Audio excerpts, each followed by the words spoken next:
ভাত খাবো শ্বশুর বাড়ি, রাগ করে এসে সেই ভাত খাচ্ছে এখন শালা পড়ে গেল। মানে কি পাগল হয়ে গেছে নি? পুরা যাও ভাত উড়াইতাছে। এই ভাই, আপনি এটা কি করলেন? এত এত ভাত থাকতে এই পরাবারটি উঠে প্লেটে নিছেন, আবার এইগুলো আপনি খায় ফেলাইছেন। ভাইরে, ওই ভাত কি তোর মনে হয় আমি ফেলাইছি? তো কে ফেলাইছে এটা? ওই ভাত ফেলাইছে শয়তানে। শয়তান? হ্যাঁ, শয়তান এমন একটা জিনিস আমাদের কখনো ভালো কিছু খাইতে দেয় না। যে ভাতগুলাই বরকত, হ্যাঁ, আল্লাহর রহমত, ওই ভাতটাই পড়ে যায়। এই যে যত ভাত খাইতেছি না, সব থেকে পড়ে যাওয়া ভাত উঠাই খাওয়াই বরকত, এবং ওই ভাত সুন্নাত যেটা পড়ে যায়।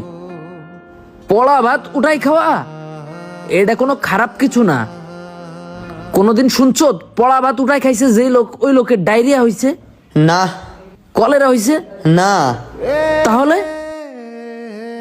মানলাম ওইখানে ময়লা আছে, কিন্তু ওই রিজিকটারে যখন আমি সম্মান দেখায় উঠায় খাইতেছি না, তখন ওইটা আল্লাহর তরফ থেকে যত মেলাই থাকুক না কেন, যত জীবাণুই থাকুক না কেন, ওইটা হালাল খাদ্যে পরিণত হয়ে যায়। তোরাও পড়া ভাত উঠায় খাইস।